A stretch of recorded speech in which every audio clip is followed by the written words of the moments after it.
అక్కడెక్కడో తెలంగాణలో తెరపైకి వచ్చిన లోకల్ నాన్ లోకల్ సెంటిమెంట్ ఏపీలోని ఒక నియోజకవర్గాన్ని కుదిపేస్తోంది. అక్కడ నాన్ లోకల్ అభ్యర్థులను ఓడించినట్లే ఇక్కడ కూడా నాన్ లోకల్ వారిని ఓడిస్తారంటూ ప్రచారం సాగుతోంది. అన్ని పార్టీల్లో ఇది హాట్ డిస్కషన్ గా మారిన తరుణంలో టీడీపీ నుంచి లోకల్ గా ఉన్న దంపతులు అనూహ్యంగా తెరపైకొచ్చారు.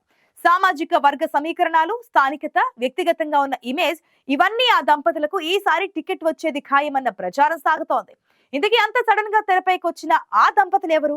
వారు వెనుకున్న బలమేంటి?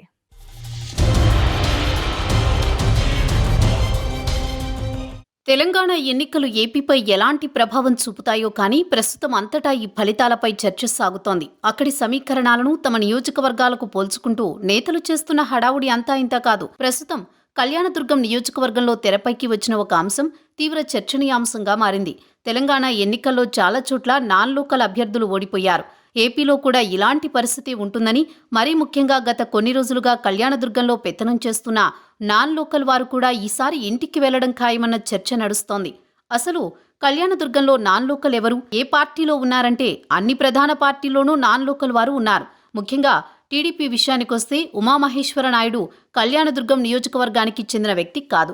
ప్రస్తుత ఎమ్మెల్యేగా, మంత్రిగా ఉన్న ఉషాశ్రీ చరణ్ కూడా రాయదుర్గం నియోజకవర్గవాసి. అందున ఆమె ఎప్పుడో బెంగళూరులో స్థిరపడ్డారు.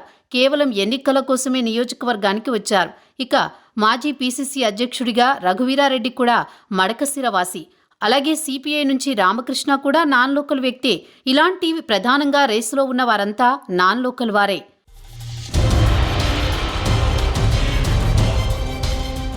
అందుకే నాన్ లోకల్ వారికి ఈసారి ప్రజలు గట్టిగా బుద్ధి చెబుతారని టీడీపీ నేతలు ప్రచారం చేస్తున్నారు. ఈ క్రమంలో టీడీపీలో టికెట్ కోసం పోటీ పడుతున్నది మాజీ ఎమ్మెల్యే ఉన్నం హనుమంతరాయ చౌదరి, నియోజకవర్గ ఇన్ఛార్జి ఉమామహేశ్వర నాయుడు. ఈ ఇద్దరు నేతల మధ్య గత 10 ఏళ్లుగా వార్ పీక్ స్టేజ్లో నడుస్తోంది. సాక్షాత్తు చంద్రబాబు, లోకేష్ జోక్యం చేసుకున్నా ఇక్కడ విభేదాలు సద్దుమణగలేదు. టికెట్ విషయంలో చాలాసార్లు గొడవలు జరిగాయి. కళ్యాణదుర్గమే టీడీపీకి పెద్ద తలనొప్పిగా మారిన ఈ క్రమంలో ఈ ఇద్దరు నేతలకు చెక్ పెట్టబోతున్నారని జోరుగా చర్చ సాగుతోంది. మరి టికెట్ ఎవరికి అంటే కొత్తగా దంపతులు తెరపైకి వచ్చారు. వారి పేర్లు ఇప్పుడు హాట్ టాపిక్ అయి ఉండొచ్చు. కానీ వారు ముందు నుంచి నియోజకవర్గానికి సుపరిచితులు. ప్రజల కోసం నిస్వార్థంగా పనిచేస్తున్నారు. ఇంతకీ ఎవరా దంపతులు అంటే డి కాంచనగంగ, డిఎన్ మూర్తి. నియోజకవర్గంపై అవగాహన ఉన్న ప్రతి ఒక్కరికి తెలిసిన వారే. గత 10 ఏళ్లుగా for the people charitable trust ద్వారా సేవా కార్యక్రమాలు విస్తృతంగా చేస్తున్నారు వీరు. నియోజకవర్గంలో సేవా కార్యక్రమాలు చేయని గ్రామం లేదు, చేయని సాయం లేదని చెప్పారు.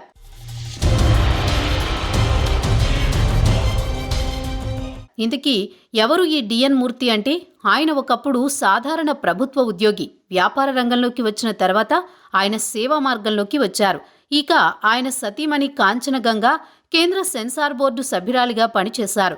వీరిద్దరూ మొదటి నుంచి టీడీపీ కోసం పనిచేస్తున్నారు. 2014 ఎన్నికల్లో తెలుగుదేశం పార్టీ కోసం విశేషంగా కృషి చేశారు.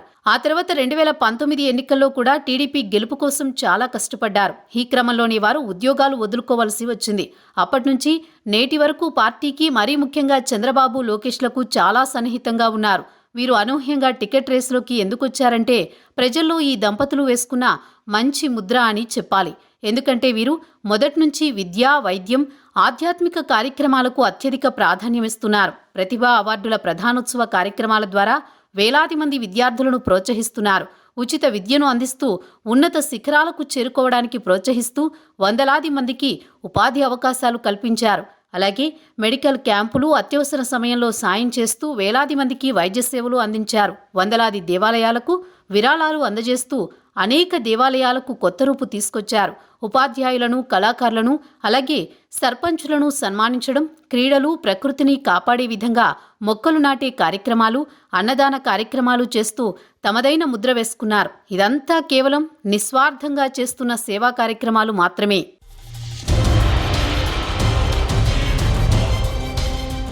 ఈ కార్యక్రమాల ద్వారా నియోజకవర్గంలోని ప్రముఖులందరికీ కావలసిన వారు, పార్టీలకు అతీతంగా అభిమానించేవారు ఉన్నారు. ప్రజలకు బాగా సుపరిచితంగా మారిపోయారు. అన్నింటికంటే ముఖ్యమైన అంశం ఏంటంటే వీరు బీసీ సామాజిక వర్గానికి చెందినవారు. అందున కళ్యాణదుర్గంలో మెజారిటీ ఓటర్లు ఉన్న బోయ సామాజిక వర్గానికి చెందినవారు. కళ్యాణదుర్గం నియోజకవర్గంలో మొత్తం 2,30,000 వరకు ఓట్లుంటే ఇందులో 80% బీసీలు ఉన్నారు. వారిలో 50,000 మంది బోయ సామాజిక వర్గం వారే ఉన్నారు. ప్రస్తుతం వైసీపీ కూడా బీసీ ఫార్ములానే అవలంబిస్తోంది. అందుకే కురుబ సామాజిక వర్గానికి చెందిన ఉషాశ్రీ చరణ్కు గతంలో టికెట్ ఇచ్చి విజయం సాధించేలా చేశారు. ప్రస్తుతం ఇక్కడ ఉమా, ఉన్నం వర్గాల మధ్య గొడవలు జరుగుతుండడం, వారు కమ్మ సామాజిక వర్గానికి చెందినవారు కావడంతో టీడీపీ పునరాలోచనలో పడింది. ఇక్కడ బీసీలకు ఇస్తే విజయం సాధించే అవకాశాలు ఉన్నాయని సర్వే రిపోర్ట్లు పక్కాగా ఉన్నాయి. అందుకే ప్రస్తుతం డిఎన్ మూర్తి దంపతులను పరిశీలించి దాదాపు ఒక నిర్ణయానికొచ్చినట్టు ప్రచారం సాగుతోంది.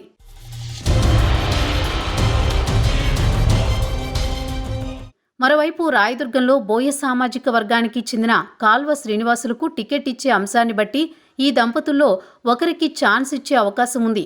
కాల్వ శ్రీనివాసులకు రాయదుర్గం టికెట్ ఓకే అయితే డిఎన్ మూర్తిని పార్లమెంటుకు పంపిస్తారని చెబుతున్నారు. ఎందుకంటే వైసీపీ మునుపటిలానే 2 పార్లమెంటు సీట్లను బీసీలకే ఇస్తోంది. అందుకే టీడీపీ కూడా బీసీ పేరు పరిశీలిస్తోంది. అందులో కాల్వ శ్రీనివాసులు, మూర్తి పేర్లు ఉన్నాయి. కాల్వ రాయదుర్గం అసెంబ్లీకి వెళ్తే మూర్తికి పార్లమెంటు ఖాయమని పార్టీ వర్గాల్లో చర్చ నడుస్తోంది. ఇలా అన్ని అంశాలు పరిశీలిస్తే ఈ దంపతుల్లో ఒకరికి టికెట్ ఖాయమన్నట్లు ప్రచారం సాగుతోంది.